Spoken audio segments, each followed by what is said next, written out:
Assalamualaikum warahmatullahi wabarakatuh. Alhamdulillahi rabbil alamin wal aqibatu lil muttaqin wa la udwana illa 'alal zalimin.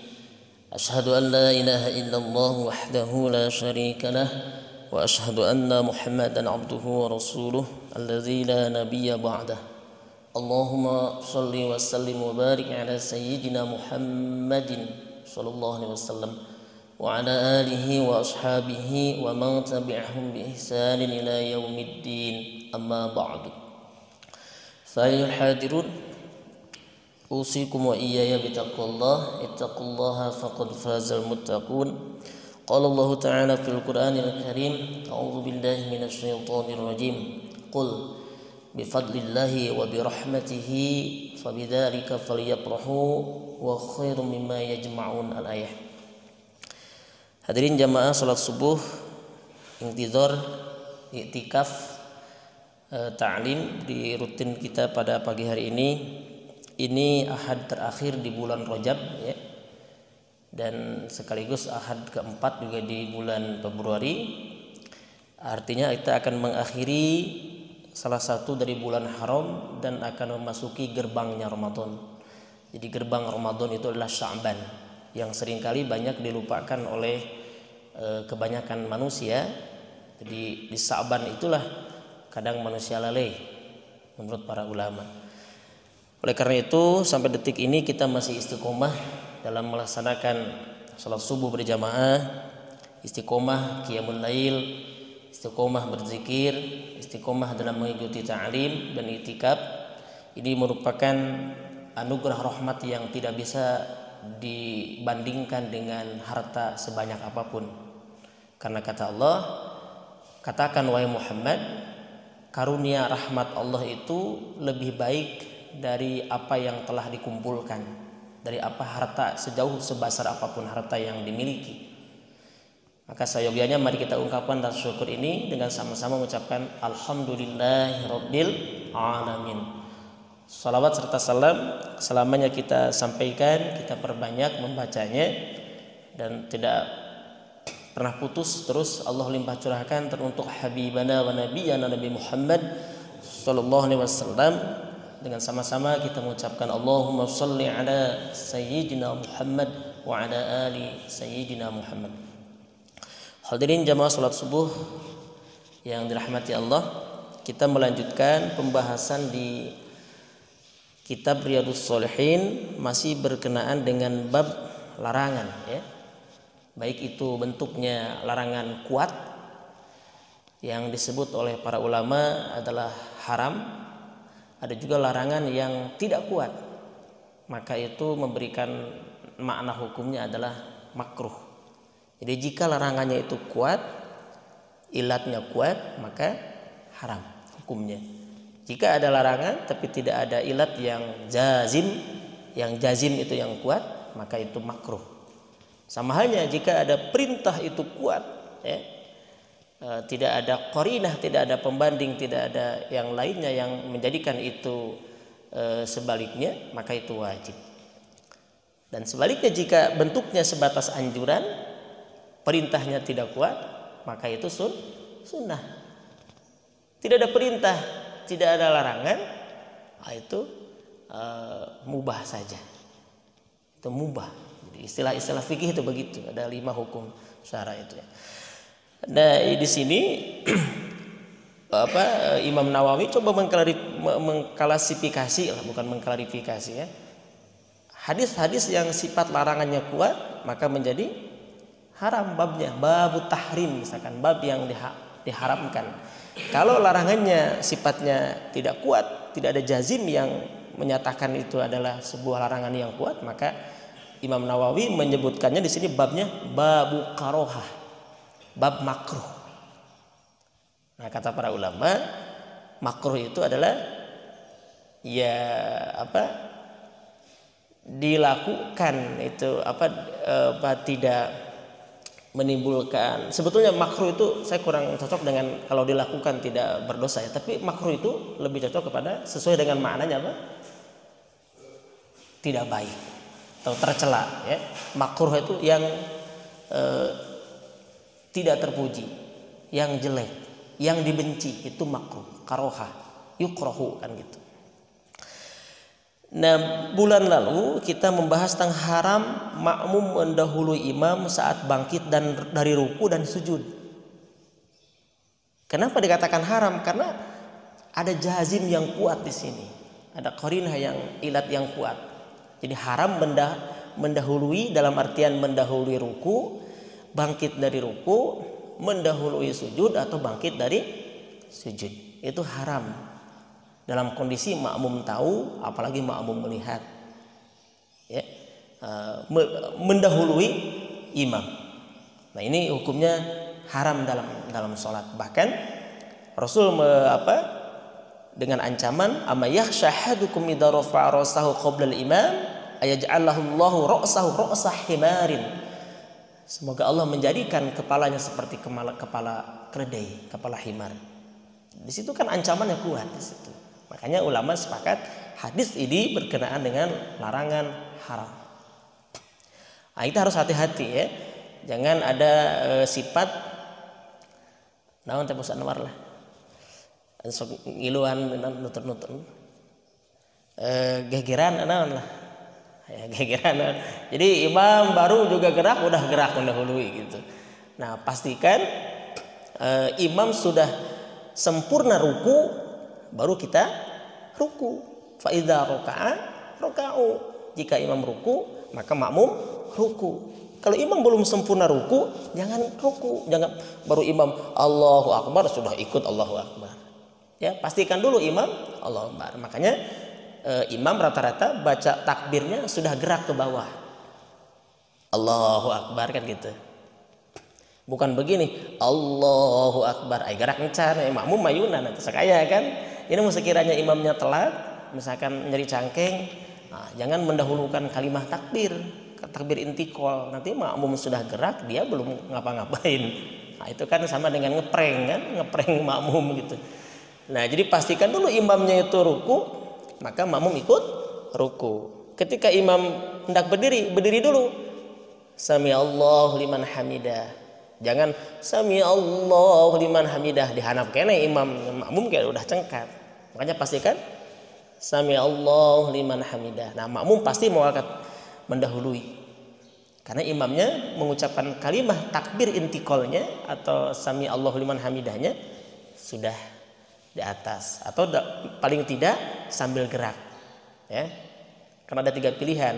Ada gerak dulu boleh baru ucapan, ada ucapan dulu boleh baru gerak atau bersama-sama dengan gerakan. Nah, kalau sebagai imam jangan ucapan dulu ya, gerak dulu biar makmum tidak mendahuluinya. Baru makmum menjawab Rabbana walakal hamdu. Jangan imam sami'allahu liman hamidah dijawab lagi sami Allah, itu tidak tepat ya.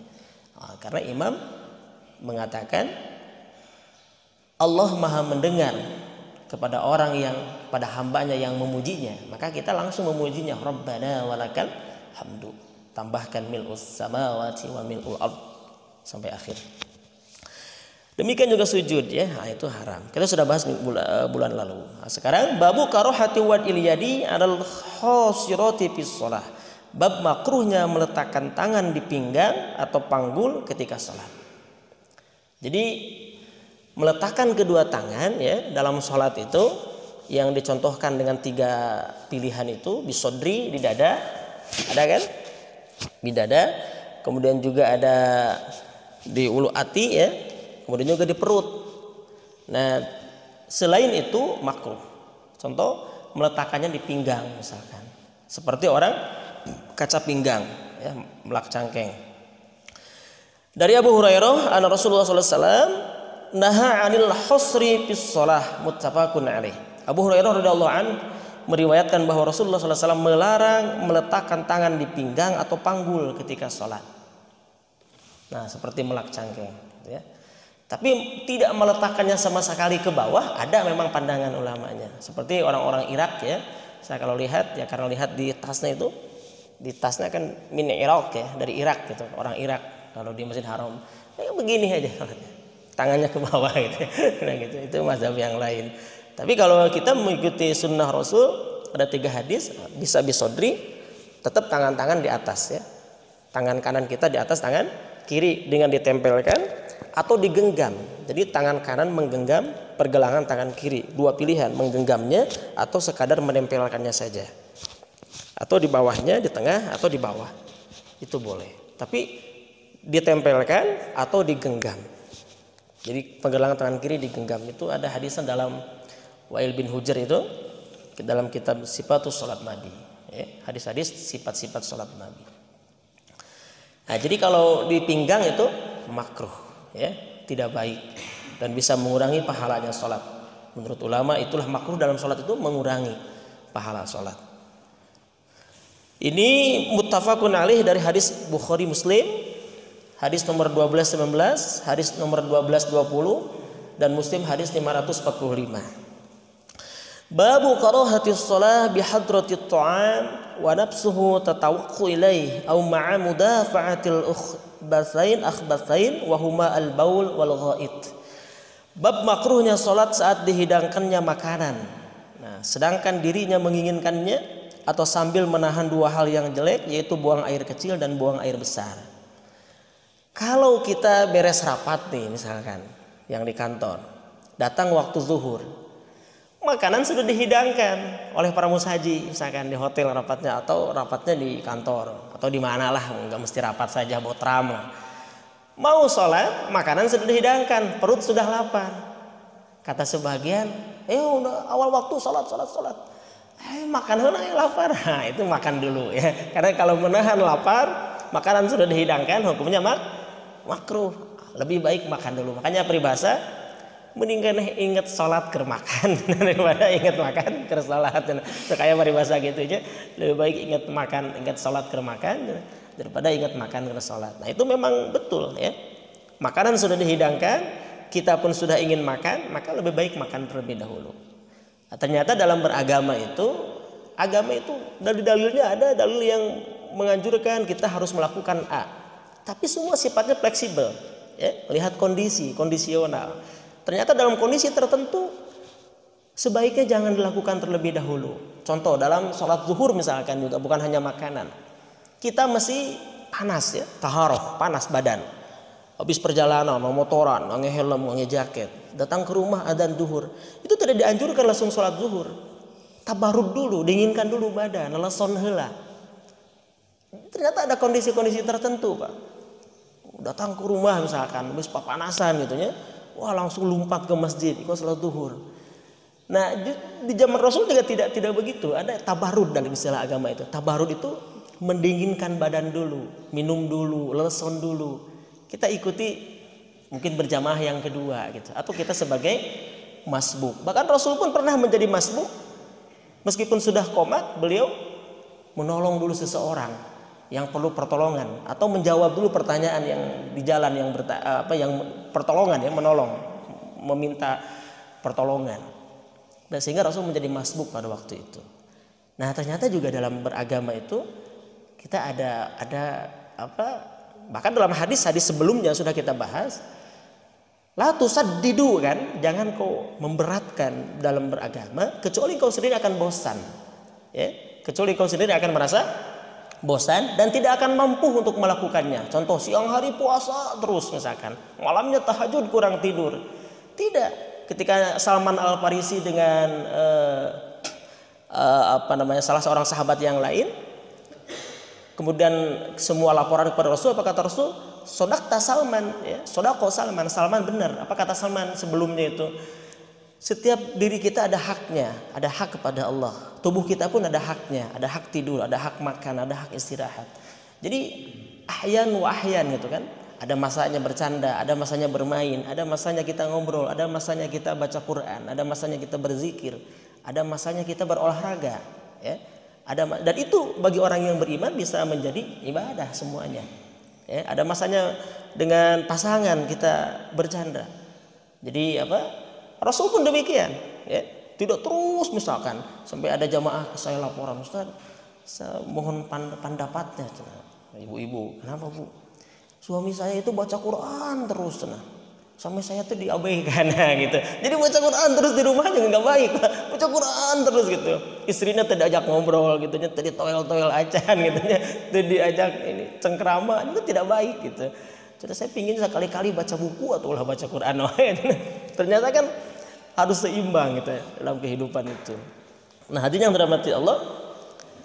Nah, memaksakan untuk sholat sedangkan makanan sudah dihidangkan, maka makruh hukumnya.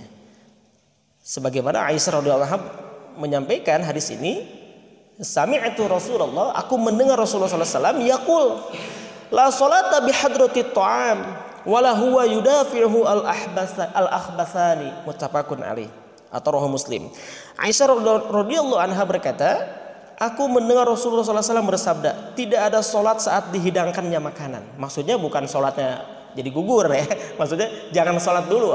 Memaknai hadis jadi berarti aing saya makanan matang sholat. Nah, iya waktu itu gitu. Kita tuang sholat. Bukan berarti tidak melakukan sholat gitu ya. Dan tidak ada sholat dengan menahan dua hal yang jelek. Artinya menahan buang air kecil ataupun buang air besar. Al-akhbasani, kuat kehampangan, kuat keabotan ya.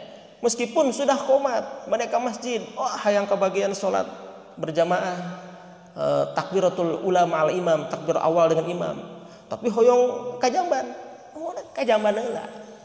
Bahkan sholatnya yang dipaksakan dalam kondisi demikian itu makruh dan tidak menjadi sebuah kebaikan ya. Kebayang kan sholatnya tidak khusyuk, penuh dengan godaan, tidak nyaman. Apalagi kata para ahli medis itu juga akan menimbulkan penyakit kan. Menahan al-akhbasan itu dua hal yang buruk. Itu buang air kecil, buang air besar, bahkan juga rih, kentut. Nah, menahan kentut gitu kan, getak, menahan kentut. Bahkan dalam hadis lain nanti atau sebelumnya sudah kita bahas, menahan ngantuk. Ya, menahan ngantuk. Kalau ngantuk berhenti aja dulu. Tahajud misalkan ngantuk banget, tidur aja, nanti wudhu lagi, tahajud lagi kalau masih ada waktu. Atau juga dalam sholat sunnah taraweh, habis buka semangat, badan belum masih segar itu kan, pergi ke masjid sholat isya berjamaah semangat. Sholat taraweh baru 2 rakaat masih ngantuk kuat, keluar sholat di rumah kita maksa gentingnya. Sebab sholat lagi ngantuk itu juga tidak baik, tidak boleh. Bahkan Imam Syafi'i menyebutkan tidur aja dulu, nanti lanjutnya malam. Acana pas akwah keluar, tunuh kuat, nah gitu. Keluar lah, biarkan sholatnya di rumah aja, atau nanti malam, ya tengah malam sholat tarawihnya. Jangan dipaksakan. Itu. Jadi ternyata beragama juga ada koridor-koridornya yang itu tidak menyulitkan bagi kita. Nah kemudian babun nahyi an raf'il basari ila samai fis shalah. Bab larangan mengangkat pandangan ke langit ketika sholat. Jadi mata itu ya, sunnahnya, anjurannya memandang ke tempat sujud atau memandang ke bawah. Sebaliknya makruh. Contoh memalingkan mata, sebaliknya dilarang. Bahkan larangan ini bisa makruh bisa haram, tergantung nanti ilatnya.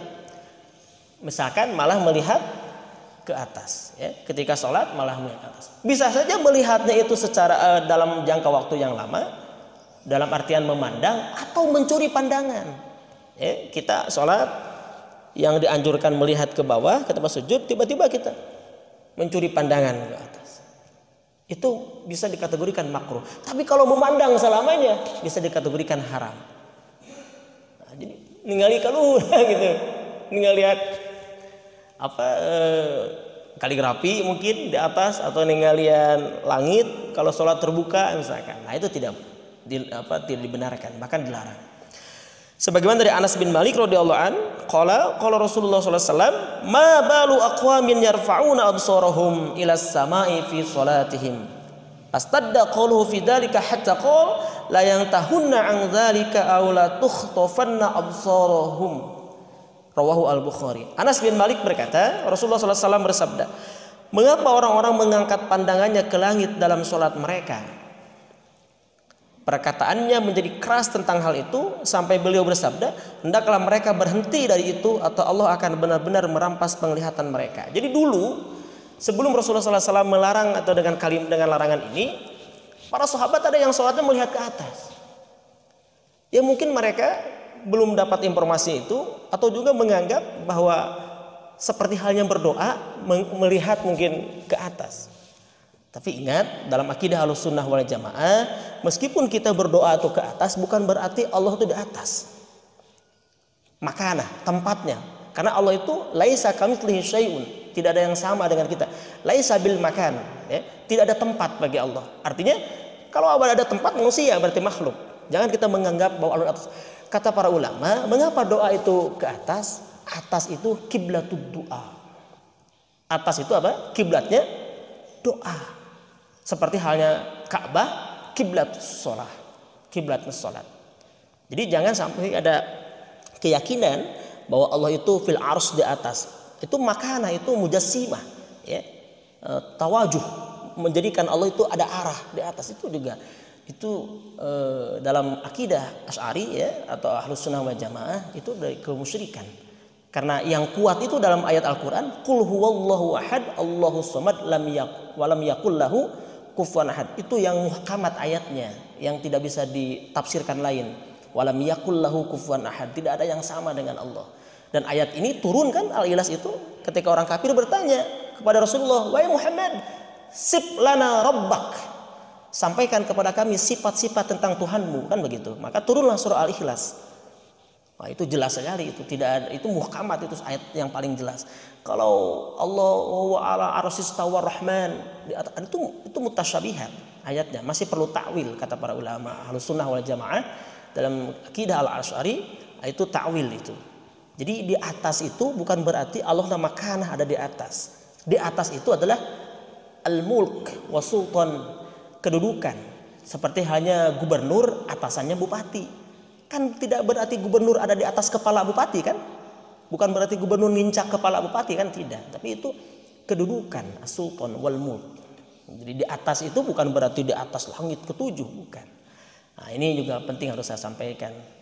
Nah, karena disebut Allah di atas itu kedudukan, ya.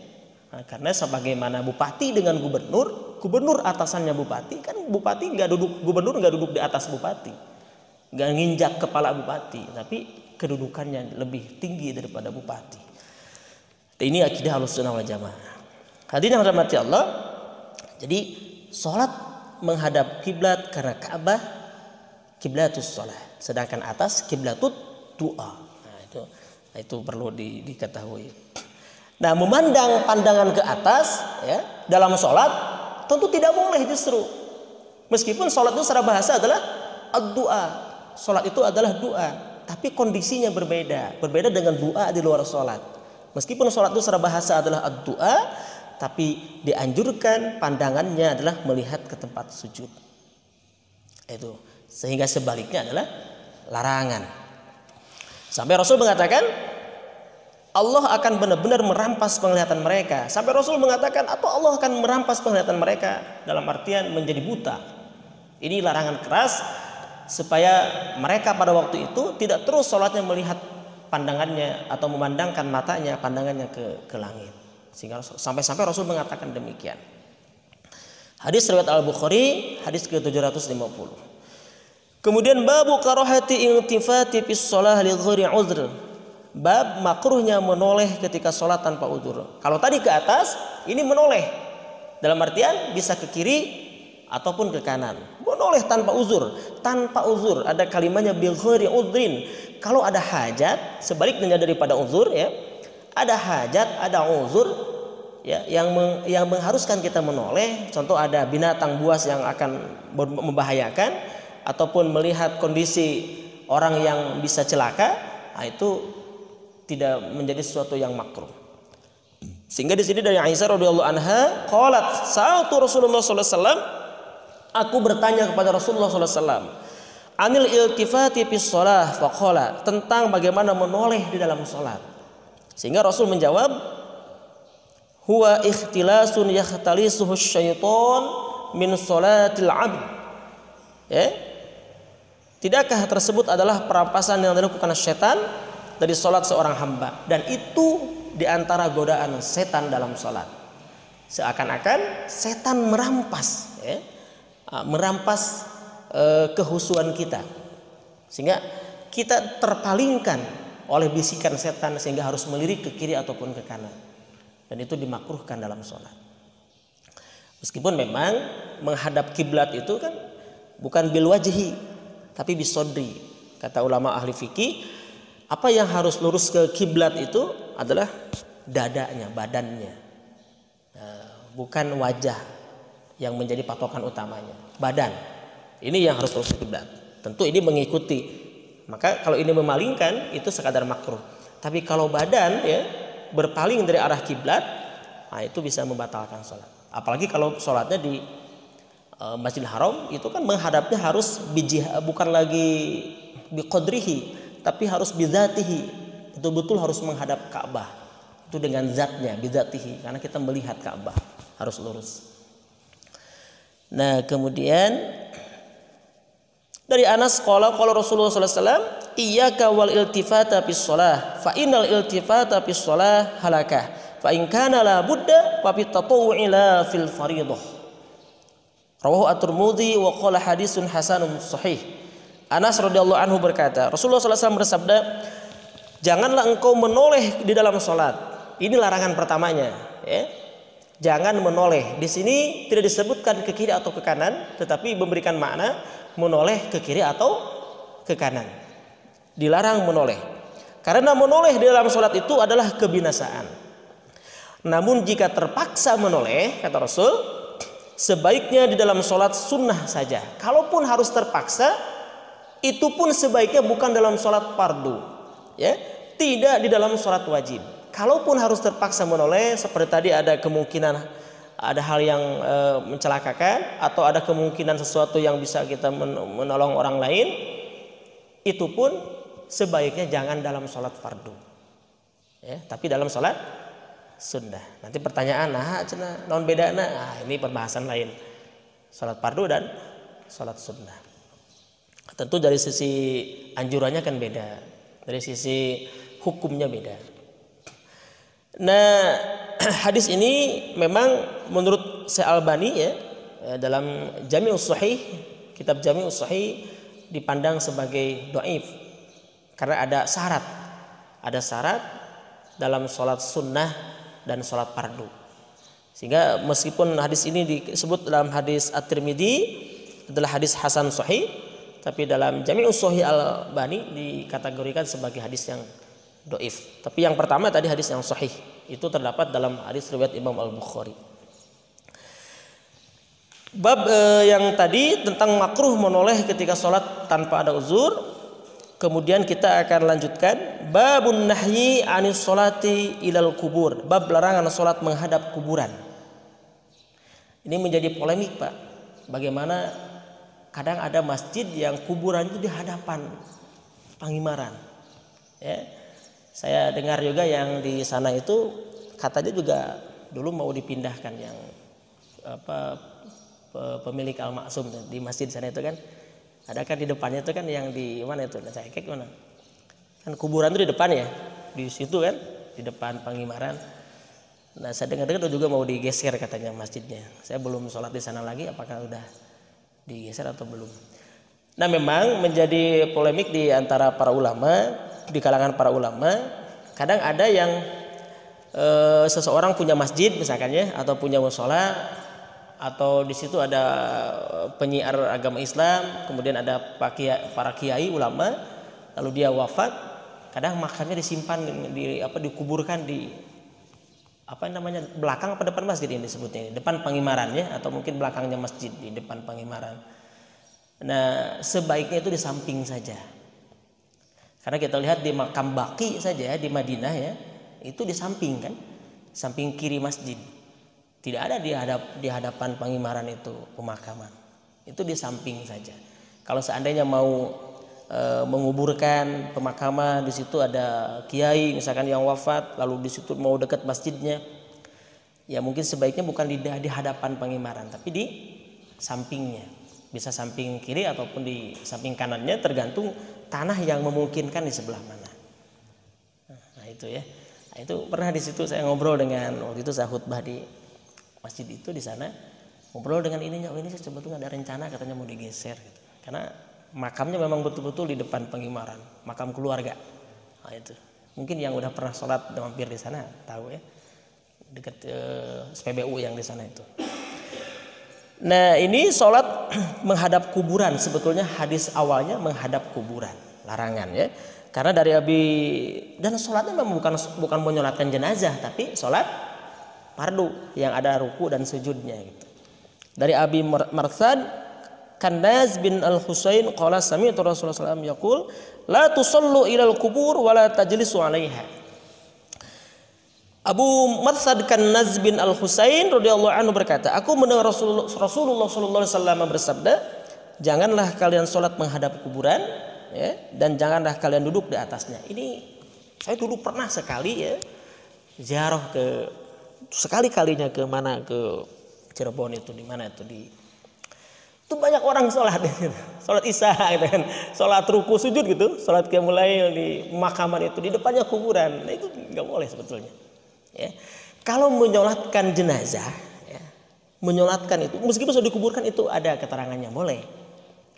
Kita misalkan tertinggal nih orang dekatnya, karib kerabatnya ya, kita ingin menyolatkan, itu boleh meskipun sudah dikuburkan. Sholat jenazah kan nggak ada ruku sujud itu boleh. Tapi kalau sholat wajib, sholat sunnah, ruku, sujud, nah itu ada larangan, dilarang ya. Bahkan larangannya bisa haram. Kalau tujuannya juga ingin litabaruk, misalkan berkah di makam para wali misalkan, sholat, nah, itu nggak boleh, dilarang ya. Nah, dilarang. Sholatnya di masjidnya saja. Ada kan masjidnya di sampingnya. Jangan sholat di makamnya. Saya dulu pernah lihat, kok sholat di makam? Banyak tuh sholat. Dan janganlah kalian duduk di atasnya. Itu larangan juga. Menduduki atas kuburan. Nah, ini juga bagian daripada penghormatan. Bahkan dalam hadis-hadis yang lain itu, dari sisi kemanusiaan ya, sampai-sampai Rasul pun berdiri ketika ada jenazah Yahudi yang mau dimakamkan. Sahabat bertanya, ya Rasulullah, itu Yahudi, mengapa engkau berdiri? Akidahnya Yahudi, tapi dia adalah seorang manusia. Nah, itu anjuran bagi kita, kalau ada jenazah yang lewat, memang sebaiknya kita pun ikut berdiri sebagai sisi penghormatan kepada manusia yang itu sudah akhir daripada kehidupannya. Tidak ada kesempatan lagi kita untuk menghargainya, menghormatinya. Nah, tapi kalau sampai-sampai duduk di atas kuburannya pun dilarang. Nah, ini sebab kita ada sisi kemanusiaan, penghormatan kepada manusia meskipun memang sudah menjadi bangkai atau tulang belulang. Nah, Islam memandang sedemikian rupa tentang sisi kemanusiaan. Sampai-sampai dengan orang yang beda akidah, Rasul tidak melihat akidahnya, tapi melihat sisi manusianya. Sama halnya dengan kita mau menolong orang yang kecelakaan, kan tidak perlu melihat KTP-nya dulu. Saya ditolong, dibukalah KTP naon. Kan tidak. Mungkin Pak Sakwa ya sebagai driver ambulan dulu, Islam lain, lain Islam, kan tidak mungkin ya. Karena kita menolong sisi kemanusiaan. Yang kita tolong adalah manusianya. Nah, meskipun dia non muslim atau dia kafir, siapapun ketika dia butuh pertolongan maka ditolong. Itu dalam sisi kemanusiaan. Oke, sebentar lagi. Babu tahrimil murur baina yadayil musalli. Ini yang jadi PR bagi kita semua nih ya. Bab diharamkannya lewat di depan orang yang sholat. Kalau murur itu bolak-balik lewat di depannya ya. Tanpa ada sitroh. Makanya saya lihat ada pernah sholat di masjid tertentu itu di Istiqomah misalkan yang dekat UPI itu ada sumbangan sitroh berbentuk. Jadi sitroh itu bisa dengan kita meletakkan tas di depan kita, atau di zaman Rasul itu dengan tancapan pedang ya di depannya itu, atau mungkin juga sajadah. Itu sitroh, pembatas sehingga orang yang lewat di hadapan pedang itu tidak termasuk juga murur atau merusak sholat kita. Jadi pakai sitroh. Saya lihat di masjid tertentu itu ada dari kayu ya, semacam kayu yang segini ya, tapi ada dudukannya. Itu tulisannya sitroh sholat itu. Jadi kalau ada orang mau sholat sunnah atau dia sering sholat masbuk, dikhawatirkan ada orang yang murur di depannya, dia letakkan sebelum dia sholat. Nah, itu namanya sitro. Sehingga Abu Al-Juhaim Abdullah bin Al-Harith bin As-Simmah Al-Ansari radhiyallahu anhu berkata, Rasulullah SAW bersabda, seandainya orang yang lewat di depan orang yang sedang sholat itu mengetahui dosa yang dibebankan kepadanya, seandainya dia mengetahui tentang dosa yang dibebankan kepadanya, ya, dia bolak-balik atau murur di depannya itu, sengaja cara menyilang gitu, Pak, gitu ya. Sholat menghadap kiblat di depannya gitu. Pastilah berdiri selama 40, itu lebih baik baginya daripada lewat di depan orang yang sedang sholat. Rasul hanya menyebutkan 40 ya. Di sini apakah 40 hari, 40 jam, 40 tahun memang tidak dijelaskan. Sehingga para perawi itu mereka berbeda pandangan. Ada yang arba'ina yauman 40 hari, ada yang mengatakan arba'ina syahron 40 bulan, bahkan juga ada yang mengatakan arba'ina sanah 40 tahun. Sampai Rasul mengatakan dia kalau tahu ya, dosanya yang dibebankan terhadap dirinya dengan sengaja dia lewat di depan orang yang sholat ya, maka dia tentu akan menunggunya sampai dia selesai sholatnya sampai 40 kata Rasul. Memang Rasul tidak menyebutkan 40 apa ya, tapi para perawi mentafsirkan 40 itu lebih baik daripada dia harus lewat di depannya. Ada yang mentafsirkan 40 hari, 40 bulan atau 40 tahun. Itu perumpamaan. Sampai-sampai sebaiknya dia diam dulu gitu, menunggu. Kalau harus lewat di depannya. Murur ya. Kalau murur itu kan di depan, nah gini. Itu murur namanya. Nah, itu seringkali kalau di masjid-masjid yang berdesakan itu si musolli itu dia seandainya dia tidak meletakkan sitroh di depannya, dia selalu dengan tangannya, itu kadang juga diperbolehkan ya. Dengan tangannya dia memberikan kode supaya orang yang sholat seperti di Masjid Haram misalkan, itu sering kali orang-orang Arab kalau ada yang orang Indonesia kan culang cilung gitu kan, keningali batur gelas sholat itu culang cilung kadang main HP, lupa tiba orang Arab gitu kan namanya, ada culang cilung, ninggalian kemana orang Indonesia gitu kan, orang Arab lagi sholat sunnah gitu kan, dia langsung kadang gini di halangan.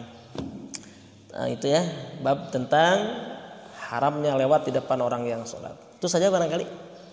Obrol. Sebentar sebelum tutup, ya. Saya penasaran dengan penjelasan tadi mengenai seorang makmum yang mendahului imam. Ya. Dikatakan bahwa seorang makmum yang mendahului imam itu adalah termasuk haram. Pernah saya dengar dalam satu pembahasan sholat seperti berjamaah tadi ya. Pada saat seorang makmum itu adalah mendahului imam, penjelasannya mungkin kalau luruskan, tidak sampai membatalkan kepada sholatnya, hanya saja sholatnya itu tidak sampai kepada derajat berjamaah. Jadi seakan-akan menurut hemat saya, sholatnya itu tidak sampai kepada derajat berjamaah, tapi seolah-olah sholatnya itu sholat munfarid gitu. Jadi seakan-akan sholatnya itu sah sampai kepada derajat munfarid. Jadi kalau berjamaahnya itu memang tidak ada, tapi munfaridnya tetap ada, tapi tidak sampai kepada derajat apalagi haram. Kalau haram itu konotasinya pada dosa. Di orang yang mendahului imam bisa dosa. Apakah betul sampai seperti kalau disampaikan sini kepada dosa?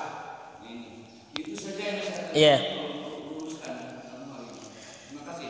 Bab yang sudah kita bahas dari awal sampai barusan itu berkenaan tahrim wal karohah, tidak berkenaan dengan batal ataupun tidak batal.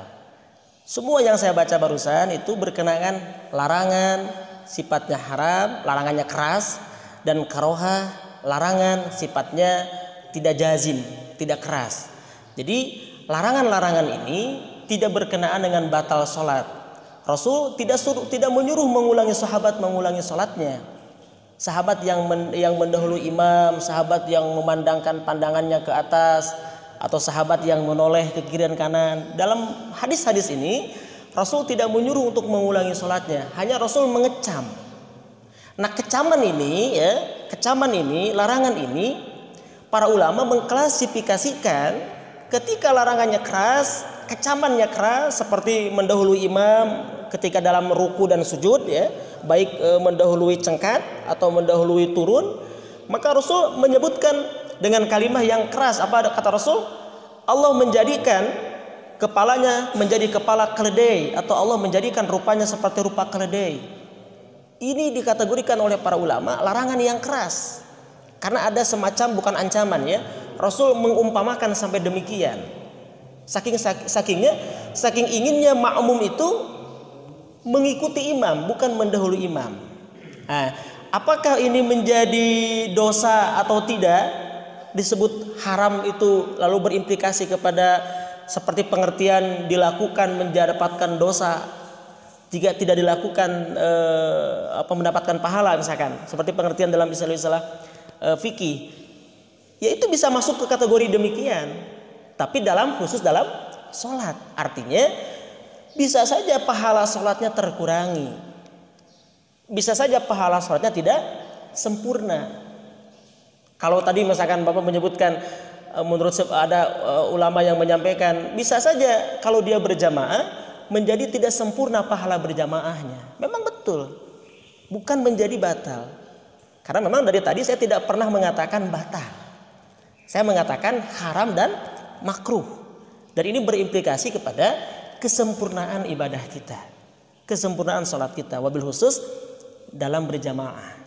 Karena bab ini fokus membahas tentang tahrim wal karohah, haram dan makruh. Kenapa dikatakan haram? Larangannya jazim, kuat. Kenapa makruh? Korinahnya atau larangannya ghairu jazim, tidak kuat. Sebetulnya haram dan makruhnya itu Rasul tidak semua hadis menyampaikan, Rasul mengatakan ini haram makruh, tidak. Itu penilaian ulama dari simbol-simbol kalimah-kalimah yang ada pada matan hadis ini. Kalau kalimahnya kuat, larangannya keras, ulama menyebutnya sebagai haram. Jadi pengharamannya Rasul tidak menyebutkan haram. Jadi hukum haram dan makruh itu dilihat daripada bentuk larangan. Sehingga ada kaidah fikih al-aslu fin nahyi li tahrim. Pada prinsipnya larangan itu menunjukkan kepada haram. Illa ma dalilu ala khilafih, kecuali ada dalil yang sebaliknya, kan begitu. Itu kaidah-kaidah usul fikihnya. Jadi gitu Pak. Memang laras tadi. Apakah ini tidak sampai batal sholat?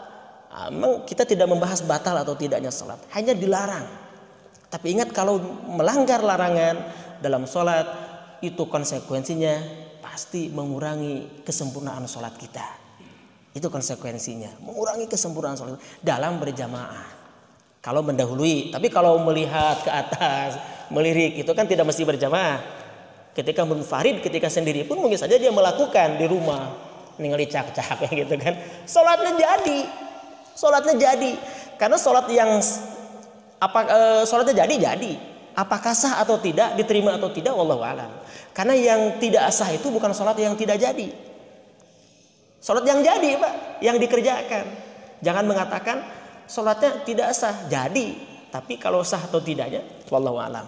Nanti Allah yang menilai berdasarkan mengikuti ketentuan rukun syaratnya atau tidak. Tapi kalau dikatakan jadi. Karena yang sah atau yang tidak sah itu bukan yang tidak jadi, tapi yang jadi Pak. Gitu.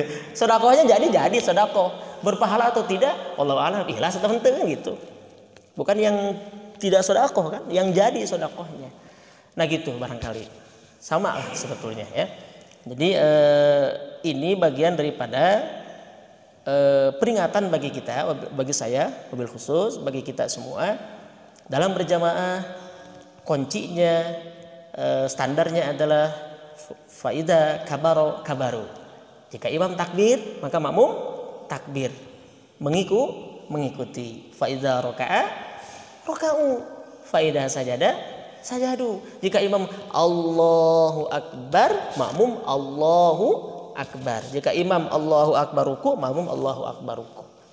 Jadi mengikuti. Itulah makmum dan imam, tidak mendahului. Itu saja barangkali yang bisa kita bahas pada pagi hari ini. Semoga menambah wawasan dan menambah ilmu bagi kita, sehingga kita bisa istiqomah mengamalkannya. Amin ya Allah ya rabbal alamin. Allahumma shalli wa sallim wa barik ala sayyidina Muhammad wa ala alihi washabihi ajmain. Amin. اللهم انفعنا بما علمتنا وعلمنا ما ينفعنا وزدنا علما والحمد لله على كل حال ونعوذ بالله من كل حال أهل النار. اللهم إنا نسألك علما نافعا ورزقا حلالا طيبا واسعا مباركا وعملا متقبلا وشفاء من كل داء. اللهم بارك لنا في رجب وشعبان وبلغنا رمضان. اللهم ارزقنا وارزقهم زيارة بيتك المعظم ورسولك المكرم في هذا العام وفي كل عام في هذا الشهر وفي كل شهر بأحسن الحال برحمتك يا أرحم الراحمين. ربنا آتنا في الدنيا حسنة وفي الآخرة حسنة وقنا عذاب النار. وصلى الله على سيدنا محمد وعلى آله وصحبه وبارك وسلم والحمد لله رب العالمين. سبحانك اللهم وبحمدك أشهد أن لا إله إلا أنت أستغفرك وأتوب إليك. آخر الكلام السلام عليكم ورحمة الله وبركاته.